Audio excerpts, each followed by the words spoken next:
a couple of years now, and it used to be a physical group, and now we've brought it online.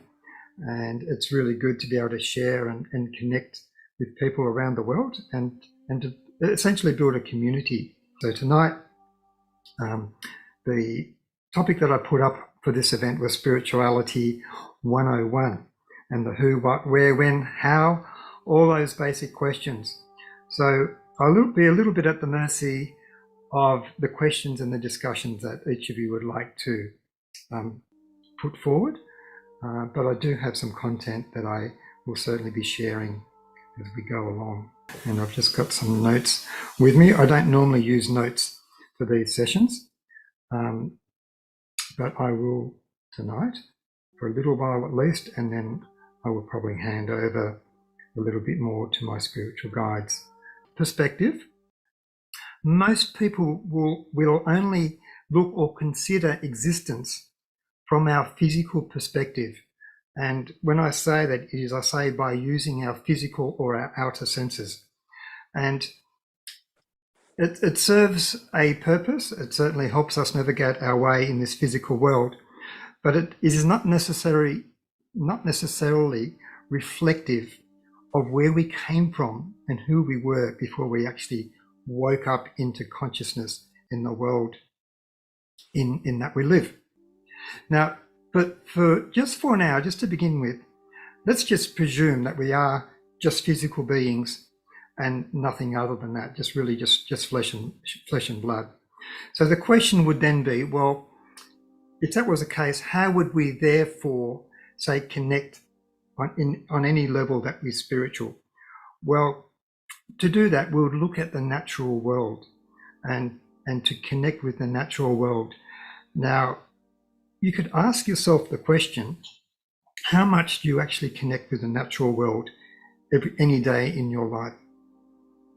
Now, I haven't done a study on this, but I would say in our suburban lifestyle that if you did that on a chart, would be diminishing quite substantially, and our time would be going from the natural world into more a virtual space.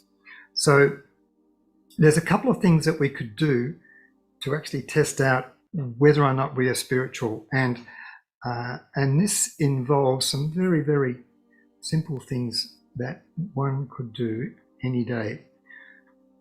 So one of the things to challenge is to connect with the elements of our earth. And when I say the elements, I'm talking about earth, the earth itself, the land, the water, air, and fire. So the kingdoms of the mineral kingdom, the vegetable or plant kingdom, the animal kingdom. And when you spend a little bit of time just out observing nature, you start to notice things, and you just realize there's a certain intelligence, a universal intelligence, a kind of order that is in there that is beyond intelligence, just beyond what one could plan. It's like an orchestrated universal world of being in that we live in. And then if you do some other things like go out and observe the sunrise, and then experience what it feels like after you observe the sunrise, something actually changes within you. So pondering over, well, what was it that actually changed? If I'm just a physical being, then how come I just watched the sunrise and that's had an effect upon me? But it does. It is quite a profound experience, especially when you do it several times. And a few other things, a very easy one to do is if you can go into the bush just around dusk, preferably away from the traffic or the noise, and just be there, and then allow your senses to listen and to tune in to what is going on around you. And quite often what you'll find is that there'll be other things within your normal being which awaken, and they start tuning, and it feels like there's something waking up within you that is reaching out into this natural world that is about you. And it is not to do with your vision, it's not necessarily to do with your hearing, but those outer senses will trigger something that is deeper within you. And we can extend this back through time to how the First Nations people lived in virtually every part of the land on Earth. And one of the commonalities between this is how harmoniously they're able to live within nature, with understanding the plants, plant medicine, the animals, the seasons, the weather, and being very much at one with it without having the media or the news or anything else informing them. But it was really the world around them and their connection with it that was doing the informing. Now, a lot of that ability has been lost, but it is just waiting there for us to reconnect with. And this would probably be an excellent part of any spiritual practice for other reasons.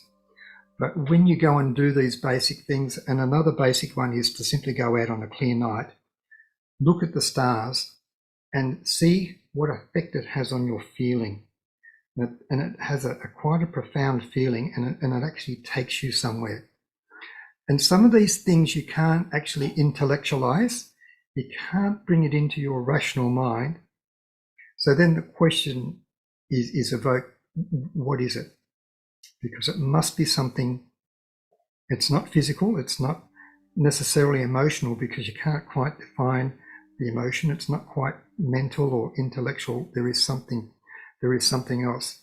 And by doing these sorts of things, particularly connecting with nature, observing the sunrise, going out at dusk, and just being very observant of the natural kingdom, you find that something does definitely awaken and attune within you.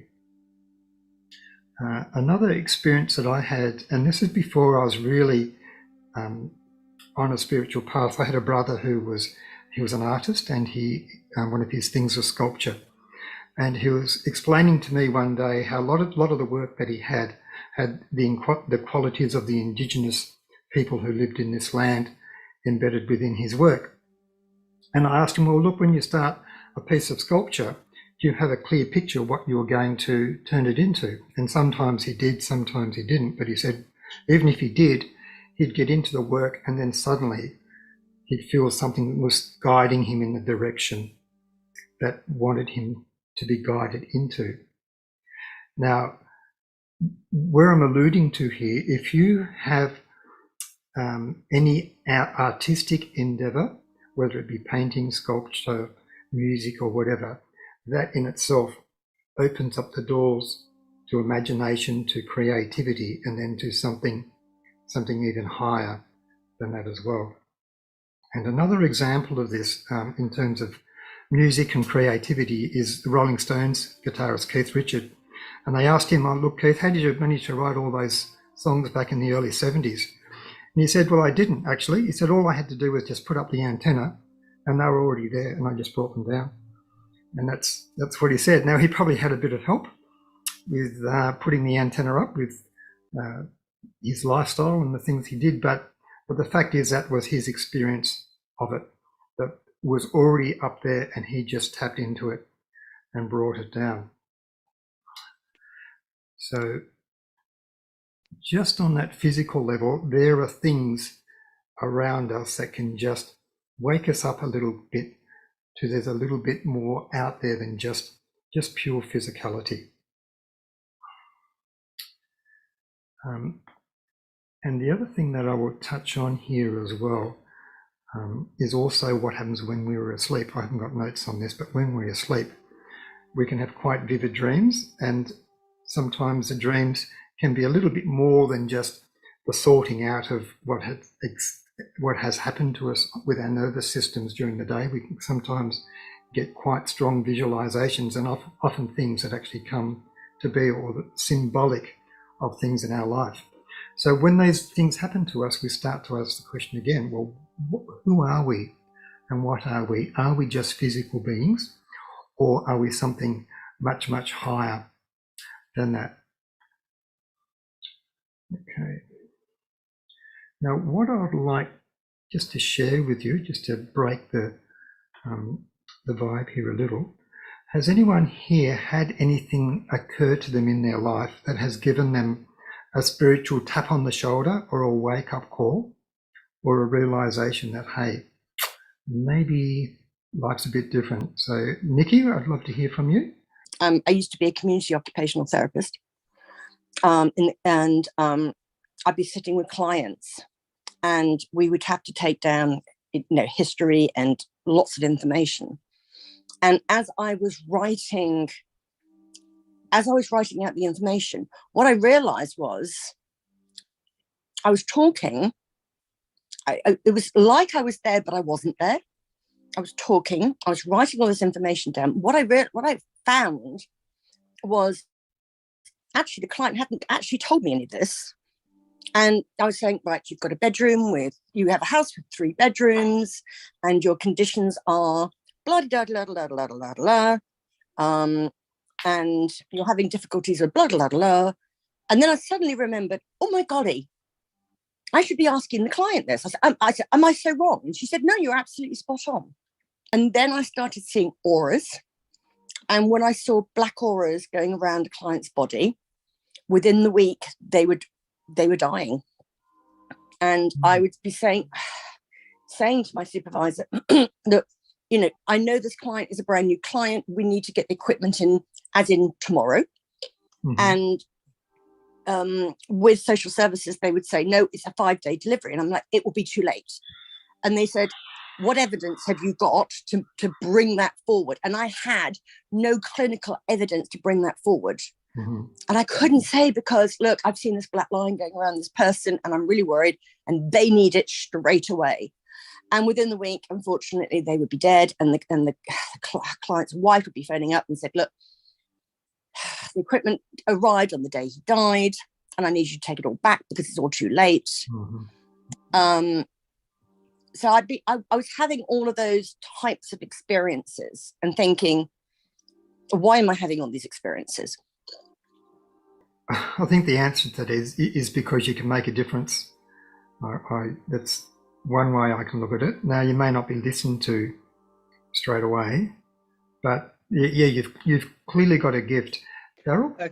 What I've had was a few. When I was originally living in South Australia, I was studying Kung Fu, and one day had kind of like an inauditory voice, so like a voice that you don't really hear, but you know is there, saying to me, hey, look, they're going to ask you for more money for like the fees. So was it next training session? They said, oh, look, was it when you paid your annual fees, you didn't pay the full amount? So that was something interesting there. And then a couple of years later, when I moved to Melbourne, I was had like a housemate, but he was at his parents' place. I was in the room in the lounge room in the flat, and once again, another like inaudible voice said, "Hey, look, your flatmate, he's going to move out." Sure enough, was it next day or so? It was confirmed, and was a couple of years later. Was it when I was living somewhere else? I was going to do the housemate thing with some other people. It was up to me to look for was someone to live, and another one of his voices kind of said to me, hey, look, this guy, he's going to leave you holding the bags, so to speak. And sure enough, this guy, he moved into like another house without telling me. And I've also had like other experiences such as like certain books, they would just speak to me was and then in that inaudible voice of buy me. Then later on when I'd read them, I'll find out why. And another experience I've had is I'll be walking somewhere was at random, like out in public, whatever, and I can smell like the strong smell of incense. So like when you like walking like into like a new age shop or metaphysical bookstore, and you can smell the incense. It's kind of like that. Okay. Oh, cool. So you're getting premonitions. You're being told of what's to come. Have you had any sense on who's actually doing that for you to help you? I think it might be some higher beings, maybe like was it my higher consciousness, or was it maybe some spirit guides? Okay. Often, it may come to you through a spirit guide. Often there's a very benevolent, family member who could be in the spirit world who's watching over you too, who has soul connection with you, and the guide can work with them to bring that information through. So it's just nice though that we've got that connection with us, and that sort of leads to another purpose of connecting spiritually. That if, just say for example, you had a close friend or a family member or someone who passed away, and you're quite close with them, when you pass over to the other side, you do have a degree of consciousness, and I'll touch on this, and this has actually been proven. It's really nice if they could actually come back and reach back down to you and let you know if they're doing okay, or just to say hi, and then vice versa. So there are ways that you can bridge this dimensional gap from above and below. So whoever it is in the spirit world, Darryl, is able to do that for you, to project their thought down to you, and for you to be able to reach up and receive it. Okay, so how far you're reaching up and how much they're coming down for the twain to meet, I'm not sure, but it's happening, and it's really nice for you to give that confirmation back up and just acknowledge and thank them too, so they know that you're receiving. Excellent, cool. Okay, Param Mesarawi, how would you like to? I got your message too. I got your email, so I'll get back to you. I've just been really busy just getting the whole thing rolling, but we'll get that time lined up. Okay. Okay. So I just wanted to share in terms of my spiritual experiences. I have to say, from young, my brother used to always ask me about betting on the football soccer games, and I never watched, but I'd tell him which team would win, and they would win, and I thought nothing of it. And also I remember wishing for things and them happening, and I just used to think that was a coincidence. But a major spiritual experience was when I was having my Reiki, I think level 2. And when we were doing the attunement, I just had this thought in my mind that, I feel so alone.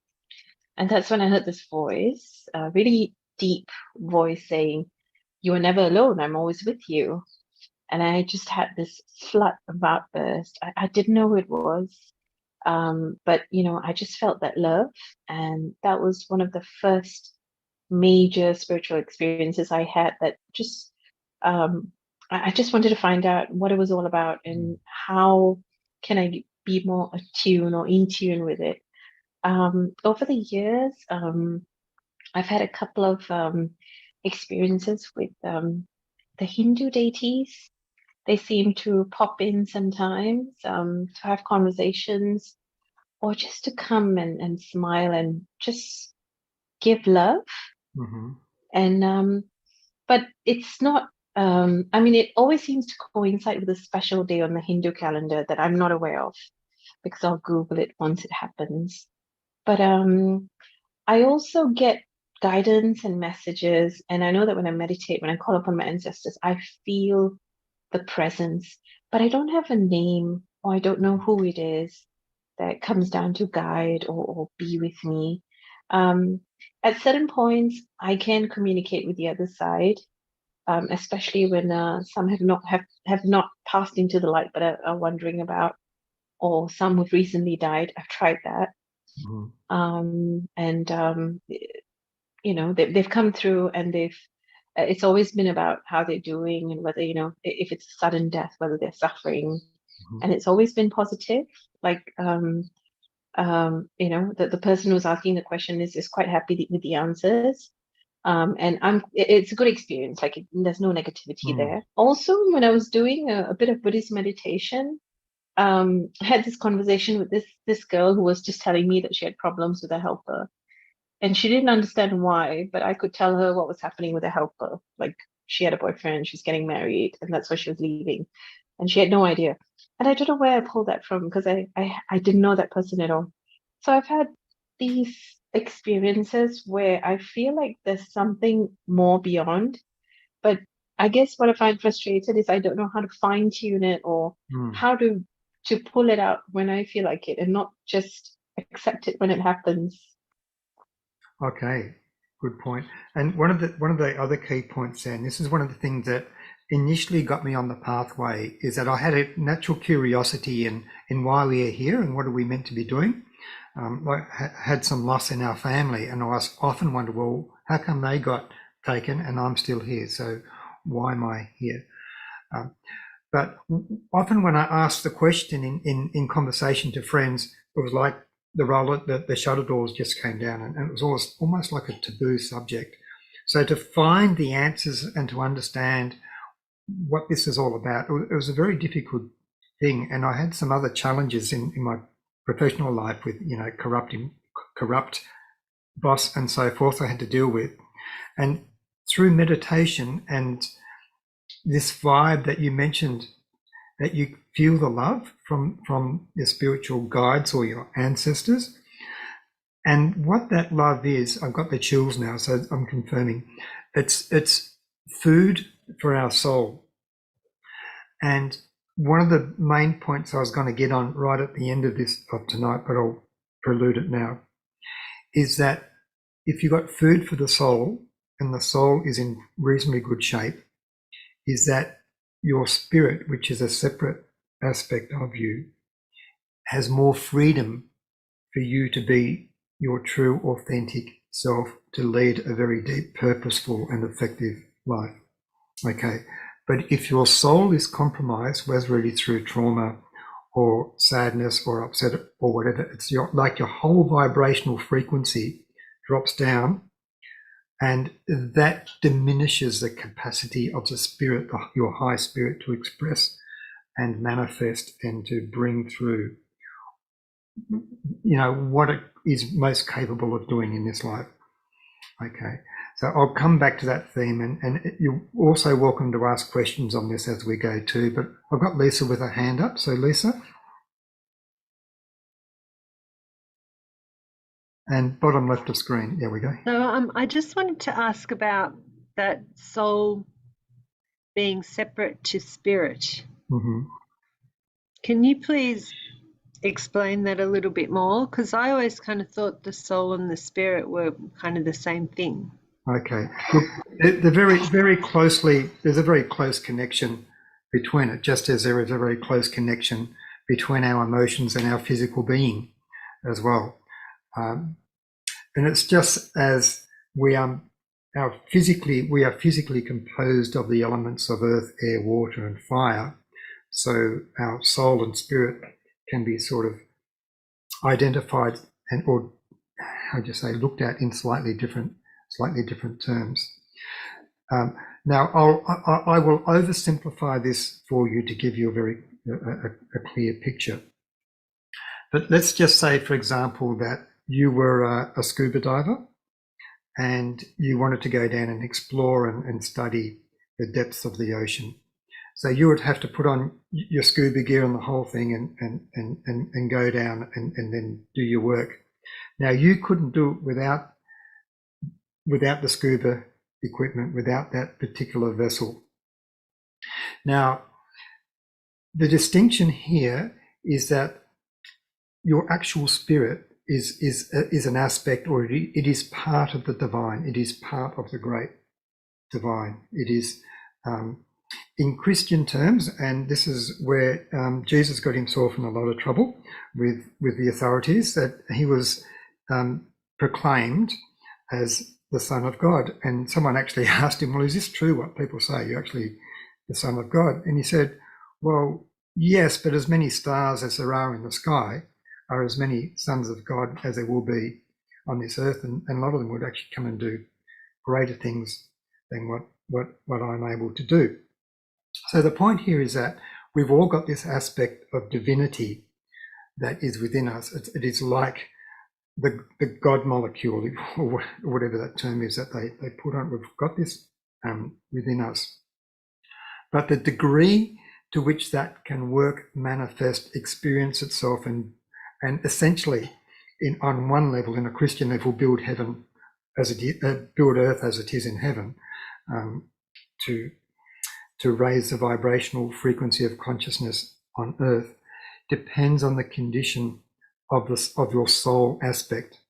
The spirit will also always be indestructible, completely pure, for example, but the soul, which is like part of the vessel to bring it into our earthly consciousness, if you in your life, particularly as a child, suffered a lot of trauma, it would be very difficult for you to be spiritually free in this life, because the way that works, you're constantly in fight or flight mode.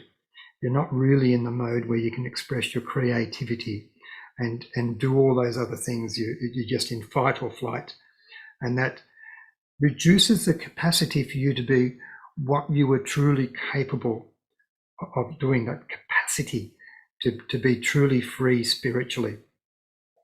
So it's a little bit, some of you may have heard the story of Viktor Frankl, and Viktor Frankl was a Holocaust survivor, and he's got a book, and within that book he tells the story of, even though he was incarcerated under physically very, very harsh conditions, and also under what a lot of people would receive as a great threat to their life, he wrote about how he found freedom within his circumstances.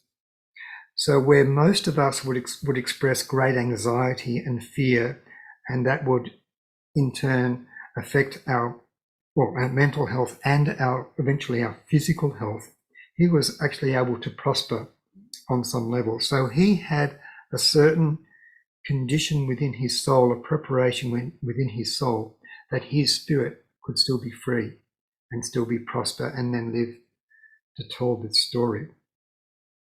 So on other levels as well, if we come to earth, when our spirit comes to earth with our soul, it is said that we are like the sum of our soul is like the sum of our earthly experiences. And beyond this life, when we return back to the spirit world, if most of those experiences are of a very low, deep density, they cannot really be sustained in the high spiritual world, so they'll just fall away. And then whatever is like a positive attribute will be what is sustained. But that doesn't actually affect the divine spirit as such, of which we are all part.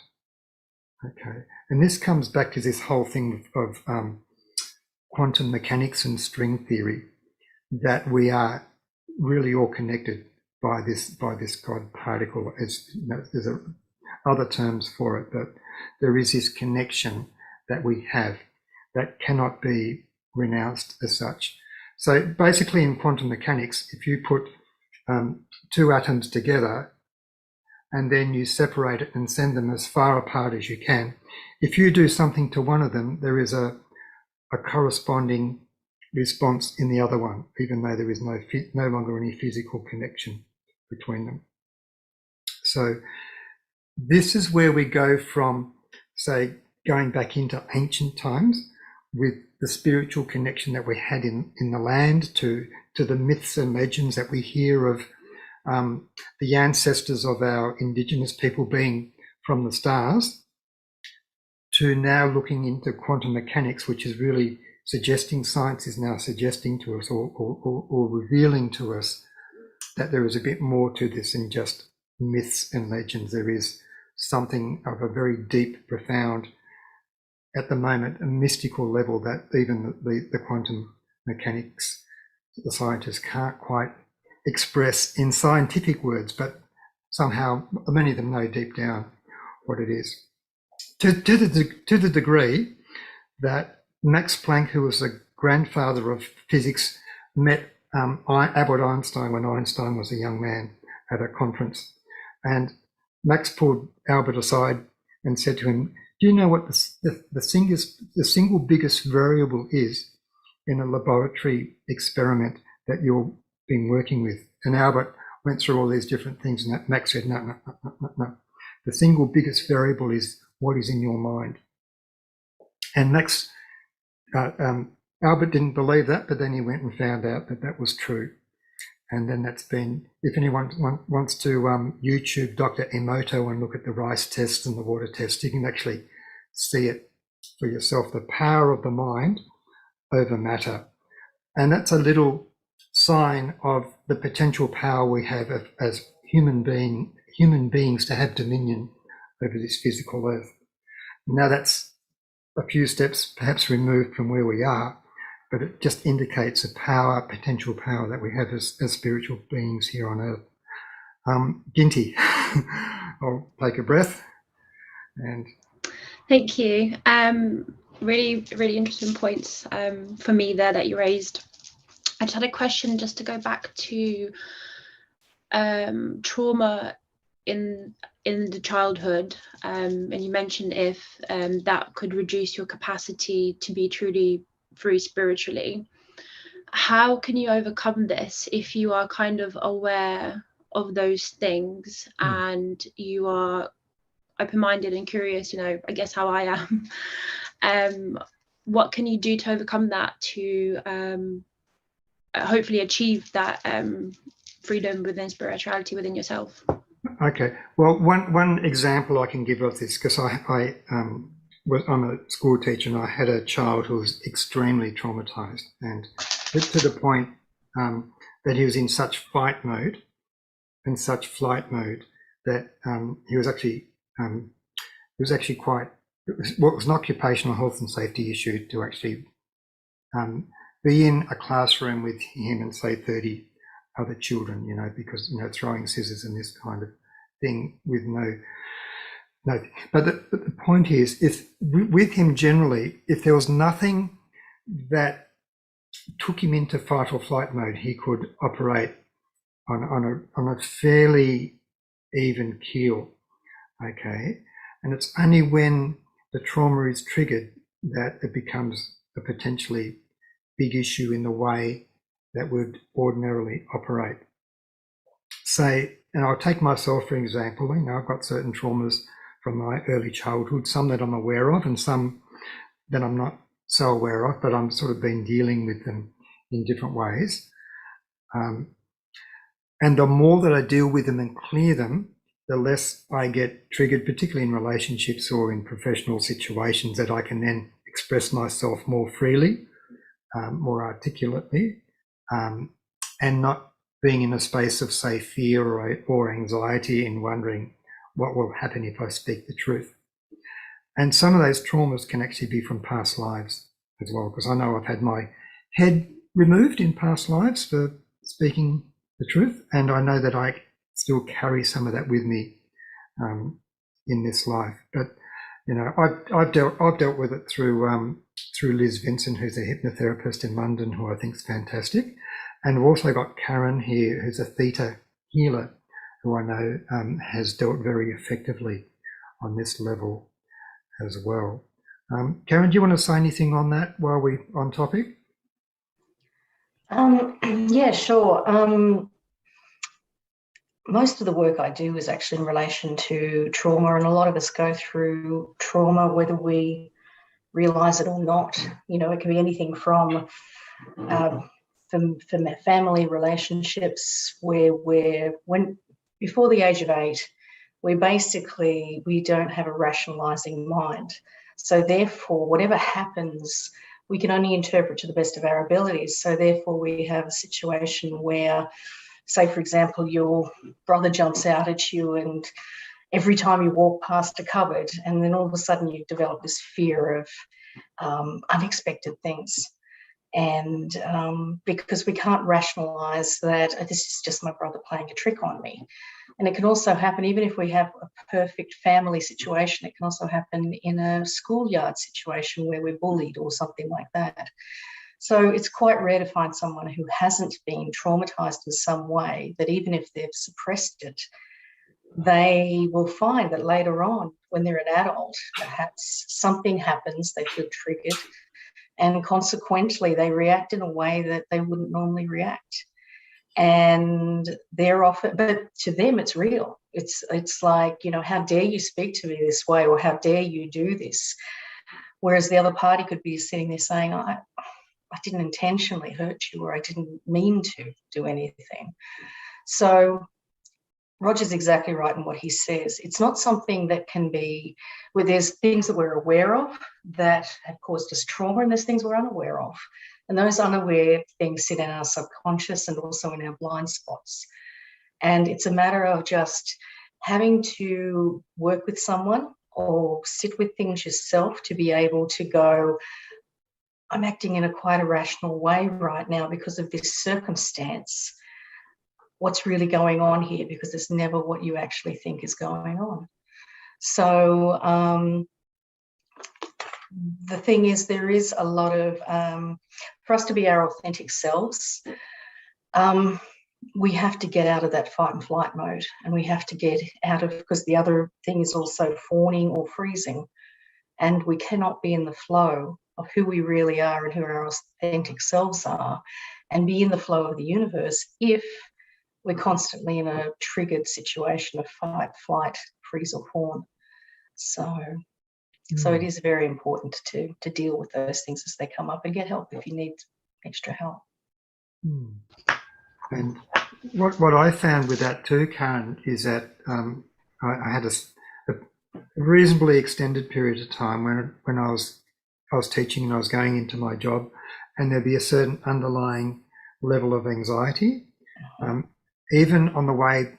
And I actually knew, look, when I get to school, I actually know it's going to be okay. I actually know that nothing bad's going to happen to me. And I know I'm actually going to have a reasonable day, but there's still this baseline noise underneath that sort of, it's like having a, you used to get those little 9-volt batteries and stick them on your tongue. You used to feel that little, it's like a low level of that going through.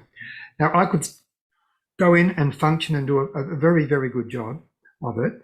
But I also, in retrospect, know that when you've got that going on, it is actually affecting you on other levels. It can erode away your vitality and your life force a little bit, and it can even start to eat into your physical well-being, or make you just a little bit more vulnerable to illnesses, because it drops your frequency and your operating frequency down. If you can keep your frequency up, you're probably going to stay pretty healthy and be above the frequencies of the lower earth realm. Okay, if that makes sense.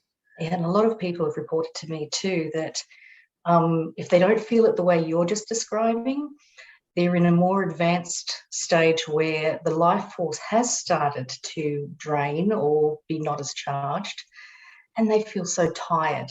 So if ever you find yourself in a position where I'm just so tired and I cannot explain why, I've had a good night's sleep, I'm eating well, whatever, that's the first sign of I'm anxious, I'm not dealing with this, and now it's starting to take a toll on me because I just feel exhausted for no reason. And we call it resistance. So when you're in that state of resistance, I often myself, I'll check in and I'll say, oh, I'm feeling really tired today. And then I'll go, what is really getting at me? Something must be eating at me. I wonder what it is. And I'll meditate and I'll sit with it, and I'll find it'll be something that a friend has said or something that I haven't actually sat with and dealt with. And it's not what they've said, it's whatever that underlying meaning is that I've made of what they've said that hasn't been addressed, and it just takes the energy out of you. As soon as you sit with it, you clear it, then you're back to your vital self again, which is what life's all about, being in that state of vitality. So this, what we're speaking on here too, is part of the question of how do we be spiritual, or how do we enhance our spirituality? And if we can enhance our emotional state and the state of our soul, then we can achieve that. Now, I'll also go back to our physical aspect, and then, well, how can we be spiritual physically?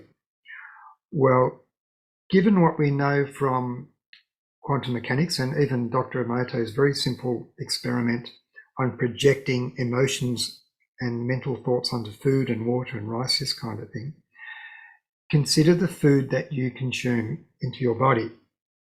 And then if you're a spiritual person, your body has to convert that food into a spiritual substance as such. So what is actually in the food that you eat in terms of energy? And I actually got shown this clairvoyantly by a fellow who described himself as a biodynamic farmer, and he showed me initially, it was like a picture of a pipe with all this dark sludge going through it, and I thought I was having a spiritual experience, and I'm looking at a pipe with sludge going through it. What's this all about? And he said, this is a food chain. And he said it doesn't matter whether you're eating organic food or what it is. What you're actually consuming is the energy of the people whose hands it has passed through. And so if the delivery driver was in a bad suicidal mood or whatever, it's probably in the food that you're eating. If the person who picked it was in a very cheerful mood or whatever, or careless mood, that's probably in it as well. So all these aspects, and you never quite know what's gone on with the food before we consume it, because it is an energy source. And when you go right down into the quantum level, we are like energy sponges. It's like we live in magnetic fields, of all these magnetic fields overlaying us that have certain qualities imprinted in them, that whether we like it or not, it's coming into our being. And food is one of those things that I've realized more so because of this. It is very important if you want to keep your vibration up.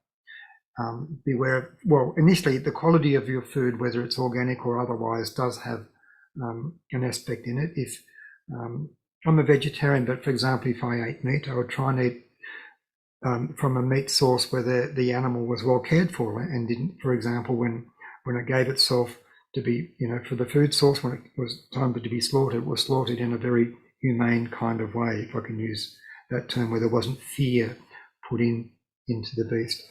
So all these kinds of things, you can actually take control of it, and there are ways that you can actually purify and increase the vibration of your food and your water before you consume it through your own energy, just like Dr. Emoto shows us. So that's one thing I just wanted to put in there as well.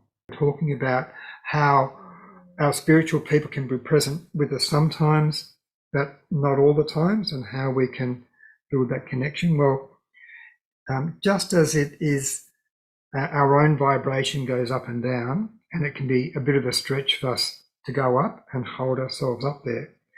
Converse can be true as well. It can be on the other side. The density and the frequency of the earth is apparently quite uncomfortable for, to come down into this density as well. So there's a lot of noise in between that pure high frequency thoughts need to get through to come into our consciousness.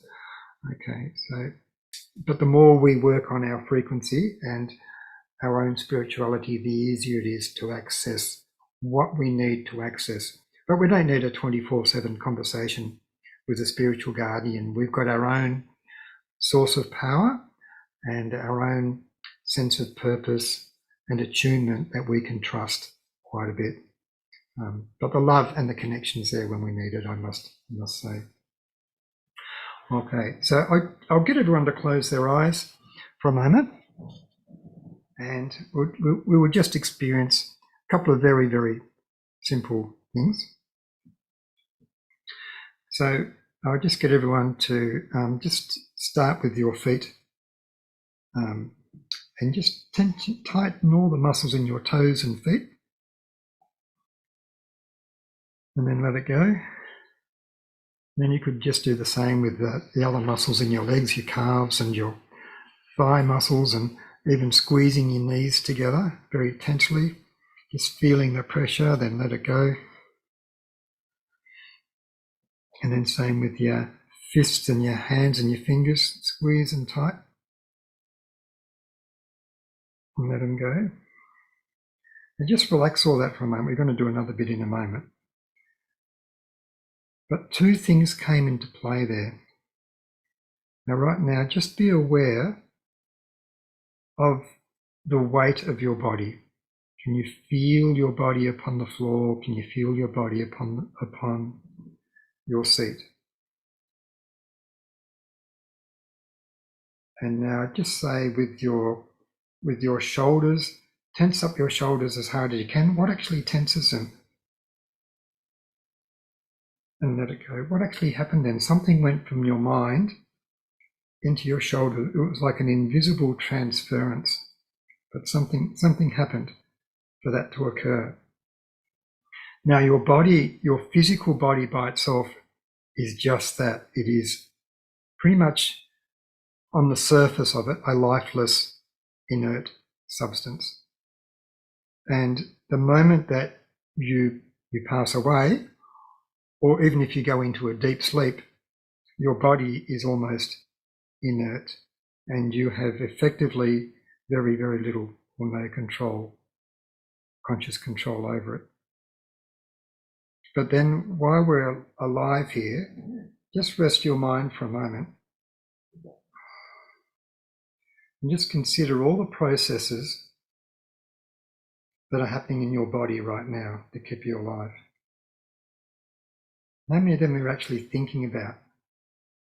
We don't actually need to think about them at all. They're just sort of ticking away, moving around, doing what it needs to do.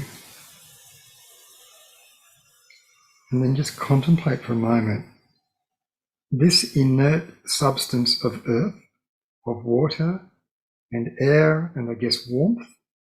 Well, where did the warmth come from? The warmth is like a life force that streams through us, and it can be with us for 80, 90, 100 years and it's gone. Where did it go to? Where did it come from? What is the nature of that life force? And just consider it. Now, on the other side of it now, just consider your emotions. How are you feeling at different points during today? Now it's morning for some of you, but even in the day before, when you're angry, when you're sad, when you're disappointed, when you're in a bit of anxiety or a bit of excitement. Where did that come from? What is it? How come an inert physical substance can experience something like that?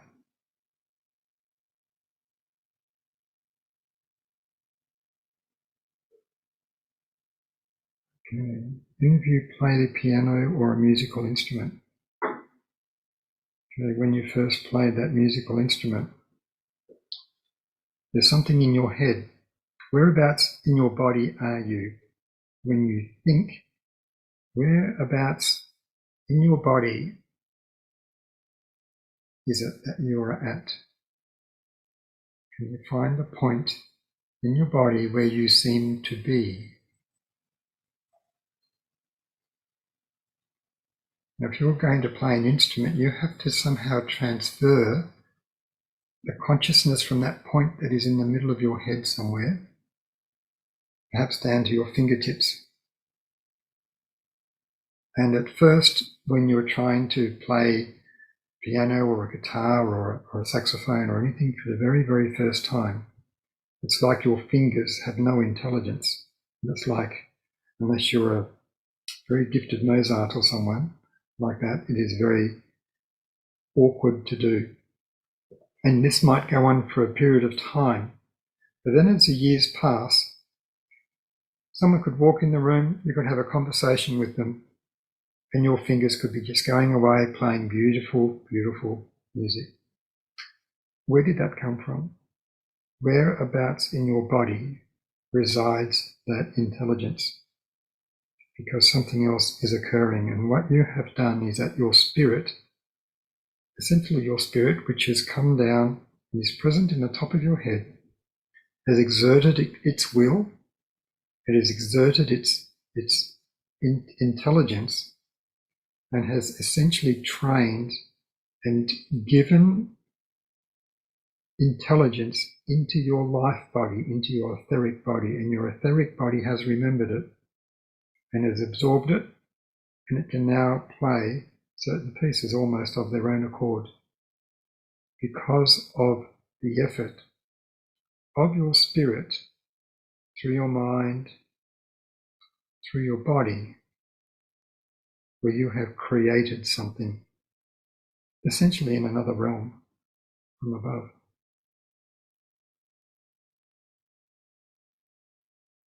And that music that you play could stay here and resound for a long, long time through many beings and many people.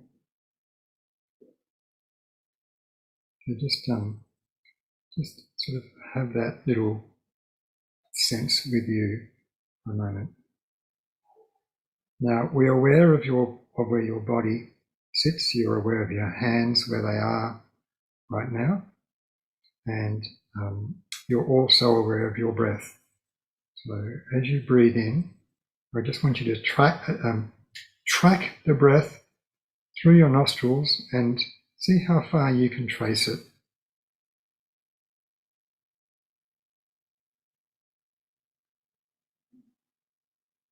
Okay. Now another lesson on how to be spiritual. Now the breath that you're breathing in, what vibration is within the breath before you took it in? Particularly, has there been an argument in the room? Has there been a horror movie on TV or something? You know, what is the vibration that is in your room? Okay, so we can be breathing in other people's energy fields and emotional fields, taking it deep into our physical body unconsciously. Now, I want you to imagine now that you are breathing in light. And your breathing in light is connection to the cosmos, to the divine, to your spiritual ancestors or guardians. And imagine that you're breathing this light into the center of your head, allowing it to permeate your head. And then just on the out breath, just relaxing, but now pushing out that little reservoir of air that is deep in your diaphragm, and pushing out that heavy, earthly charged air. Push it all out. And now breathe in light again, back into your being.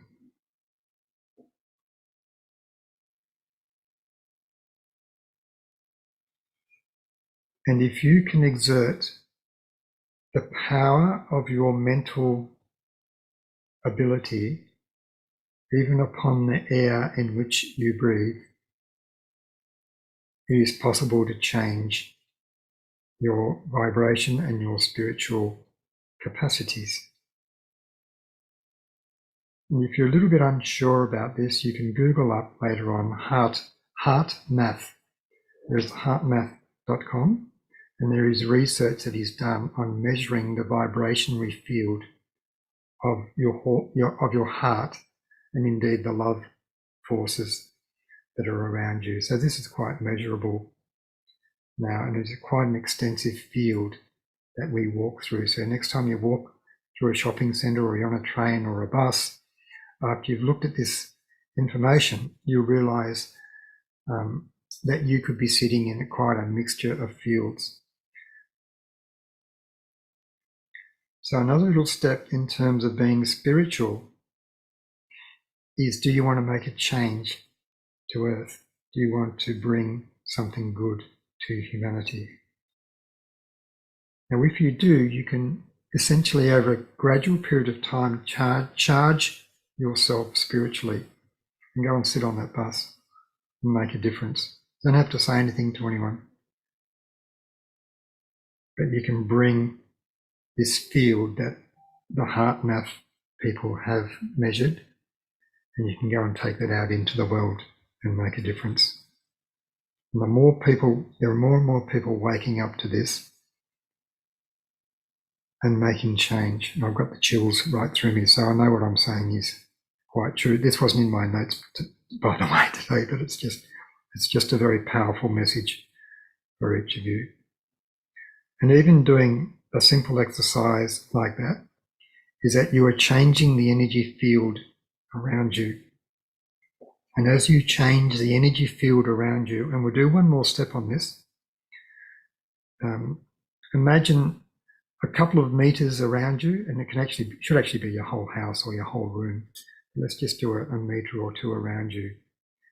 And imagine that around you, and some of you will sense this, you're aware of your physical body, you're aware of the life forces going through you, you're aware of your emotional state, you're aware of this conscious point within the middle of your head. Now you're aware that we can change vibrational states of our air and our food and our heart. And now we're going to change the vibrationary state of the space around us. So I want you to imagine that where you are sitting in a holy temple. And this is your holy temple. It is a very sacred space. And the only people, or any beings or spiritual beings that are permitted anywhere into this inner sanctum of your holy temple are divine beings who serve only your highest good. Anything else, anyone else just needs to leave immediately. And this is like going to the gym. If you go to the gym and work out like this 10 minutes a day, you'll create the space where people like Daryl and Paraman Sawari can more easily connect when they need to the spiritual world. Okay, and you can more easily receive and connect with cosmic love. And cosmic love, the more you connect with it, will heal all sorts of things within you. And if you can take yourself into a state of peace through meditation, with the right mood and the right intent, and hold yourself in there long enough, that vibration, that peace, that love can then work more deeply and profoundly within you in your day to such power that it can overcome a lot of those feelings or injuries caused by trauma. Okay, it's a bit of a longer way of healing it, a little bit more indirect, but it is that you are essentially returning yourself to the source. And this is Professor or Dr. Bruce Lipton's work. You return something to its source environment and it will heal. And then we can come back into this wild world that we live in and be more, more potent, more powerful, more empowered to do whatever it is that we're meant to be powered to do. It may diminish us a little bit, but then we can take ourselves back and replenish ourselves again. And eventually the time will come that we'll empower ourselves, that we can just go out into that world and do everything and not be compromised on any level energetically or otherwise, because it is like there's unlimited power and energy in the universe. We've just got to work out how to manifest it and sustain it here in third density Earth. So it's a little bit tricky, but we know it can be done.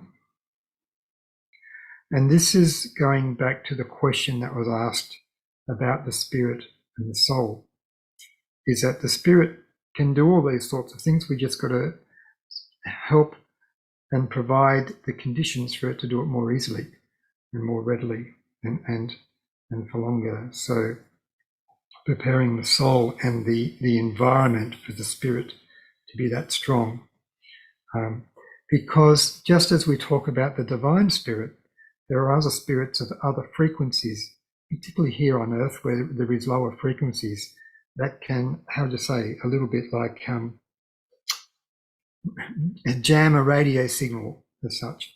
So there are frequencies that can block us to a certain degree or hinder us, and we need to use our mental faculties as such to strengthen our ability to cut through, recognize them, know they're there, and cut through them. Okay, now I got a little bit sidetracked. So we went through and we, just with our eyes closed, we've got this energy field around us. We're in our sacred space. And all that I want you to try and perceive now is just before your face, maybe just before your throat or chest area. Can you perceive any light there? Is it possible for you to imagine that there is a little field of light just before you? And now just imagine that you were drifting just a little bit in front of your face. You're still fully in your body, but just drifting a little bit out into this space around you. and see if you can sense your auric field. If you extend your senses to the surface of your skin, first of all, feel the surface of your skin, just be aware of it. Now just project yourself a little bit beyond it. Is there still a substance there that you can sense or perceive? Now what you are using is not a physical sense, you are using one of your soul senses. And the more you use it, the more you will feel it, and the more that you will know what's around you energetically.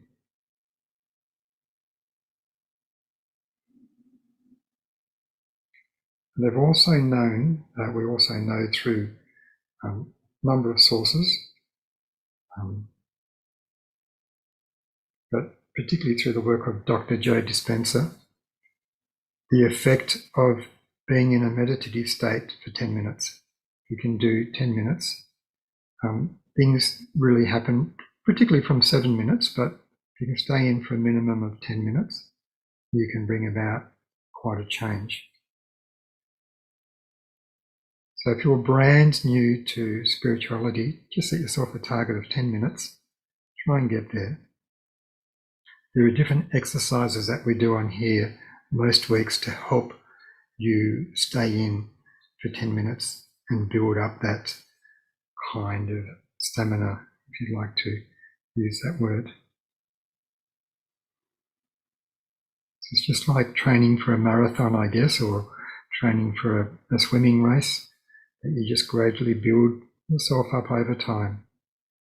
And then your soul eventually has the strength and the stamina to do a very strong performance, strong race. And so your soul becomes strengthened to bring through the clarity, the power, the integrity, and the authenticity of your spirit. And just finally on this, there's several past life regressionists who have been very well published. Michael Newton is one of them, Journeys of the Soul. And the consistent recounts of people who's regressed between lives, so that when they come, they usually come with about 16, 17% of their spiritual capacity in this life. Anything more can burn our circuits a little bit, or diminishing the amount that we need to strengthen ourselves. So just give that a little bit of thought as well. So we're still on the evolutionary scale physically, well, we're certainly up there, but in terms of spirituality, we've got some distance to go, but things are moving, particularly collectively. So just bring yourself back now. Just wriggle your fingers and toes. And first of all, did anyone experience anything during that as well? Did anyone have a sense of the energy field around them? Yeah, just click on and share. Was it just a warmth? So Paraman Sawari, you gave us a little nod there. What did you wear the light or? Yeah, towards the end, I could just feel the light coming through, and it was quite strong, like really starting to get into it. Light field just coming down through the crown, and I could feel it.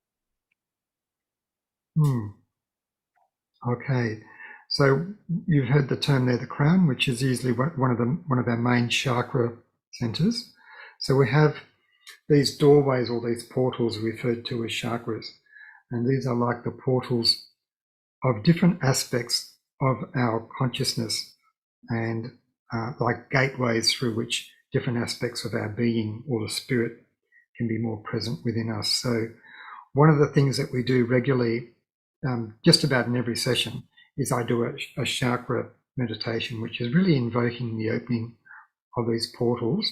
And there's also, through this kind of work, some energy harmonization or empowerment that goes with it as well. So again, it is like a soul workout at the gym for us to do. In the Eastern traditions, they usually say, in the yogic traditions, usually say, well, work your body first to get your body into a state to be able to receive this kind of connection or this kind of energy. In a Western esoteric tradition, it was sort of more considered that in this day and age, our body is in a different kind of configuration energetically, and just meditating in the way that we do is just as powerful. It's just a more direct kind of connection, and that's a general statement. So it's not an exclusive one.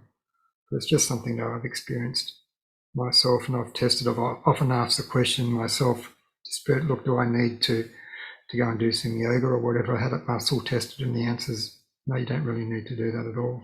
For me personally, it's different for other individuals, but that's sort of within my own journey. So just want to put that out there as well. Any other comments, any other questions before, because I need to wrap this up pretty soon. Okay, no one wants to ask any questions about past lives or karma or anything of that kind of nature, which can be deep topics in themselves.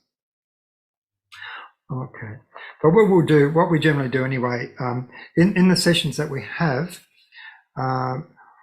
usually each week we'll go into a meditation, like the chakra opening meditation. And what I have learnt to do over a long period of time is to then open up, and usually I get guided by my spiritual guides. They give me the pictures, they give me the style of the meditation and the concept that we usually use as a kind of a mantra in some of the sessions. And then I actually usually channel an address that is given to me on that theme. And within the address, there is certain intellectual knowledge, but more importantly, there are energy codes. Some people refer to them as light codes, but there's energy codes in there that then work within our soul, and within even they can even be embodied even more deeply into our physical state and our physical well-being as well. So that's one of the aspects that we do, particularly in our inner circle work.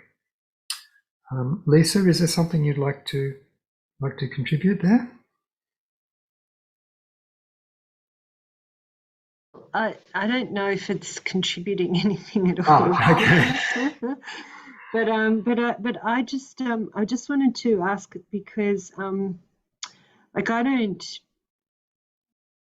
don't see anything, like I don't so I just go into a very relaxed kind of state. Mm-hmm.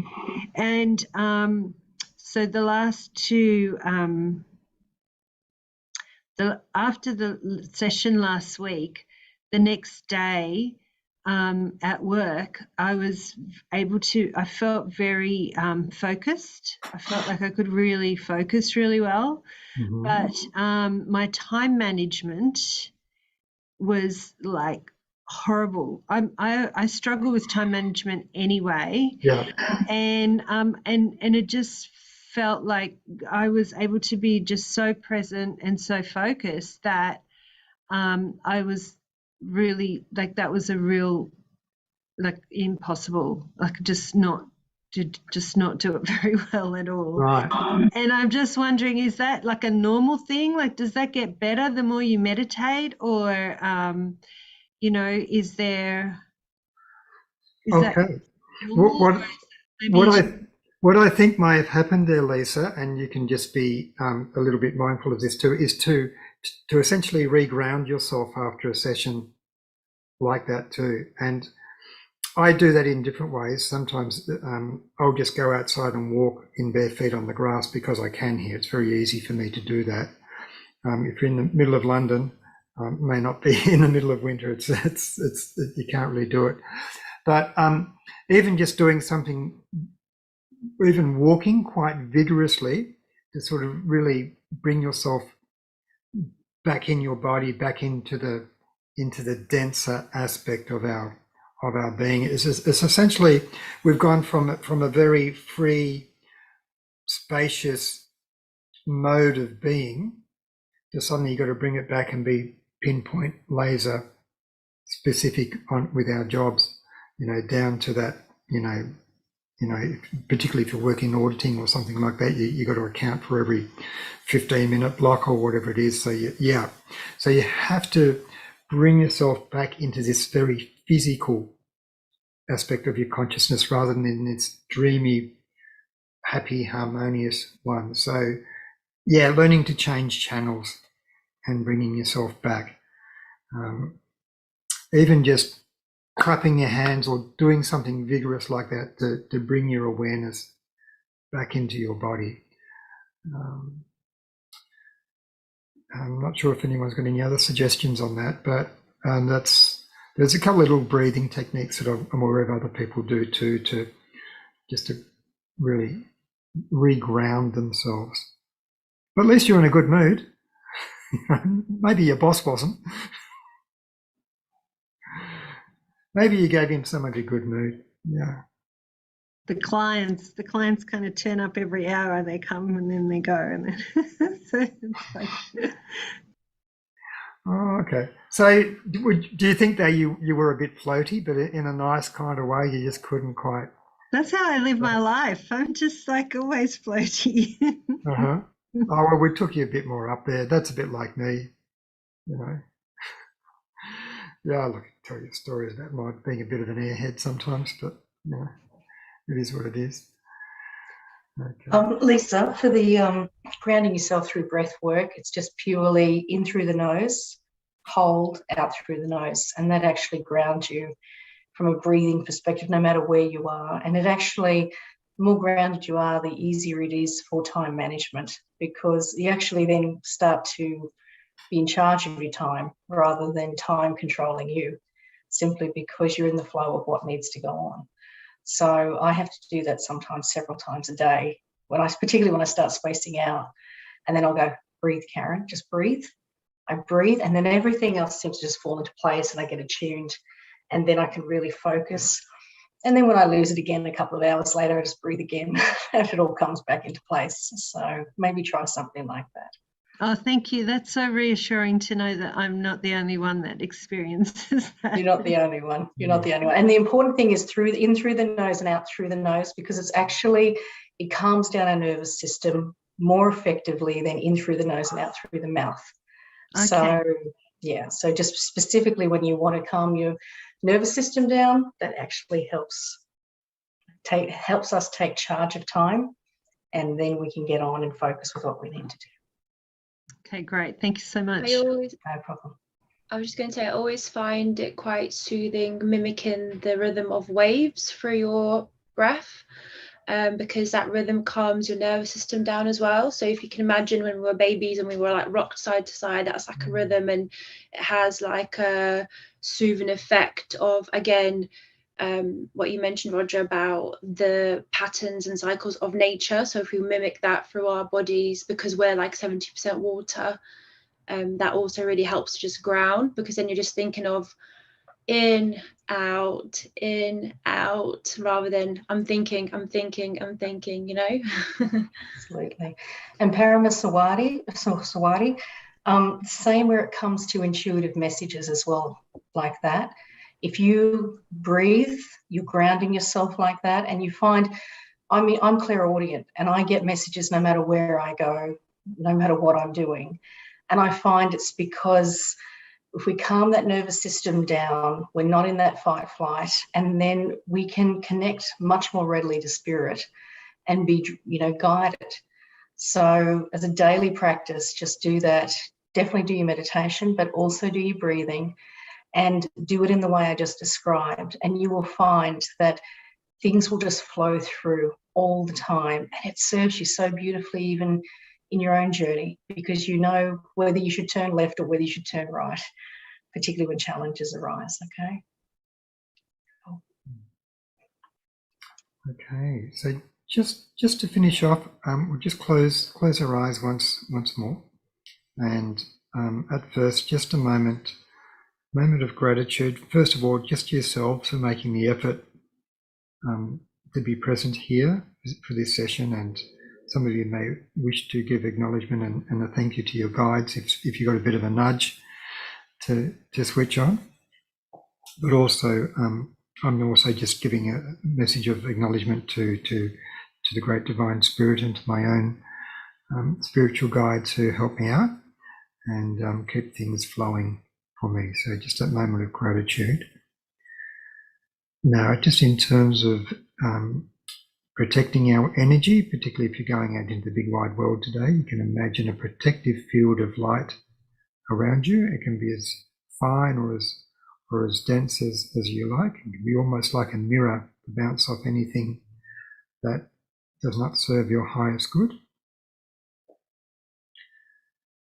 And then also we're just releasing and letting go of any other emotions or frequencies that we've attracted, any psychic energy that we've attracted that no longer serves our higher good. We're just releasing that and returning it back to the field from whence it came.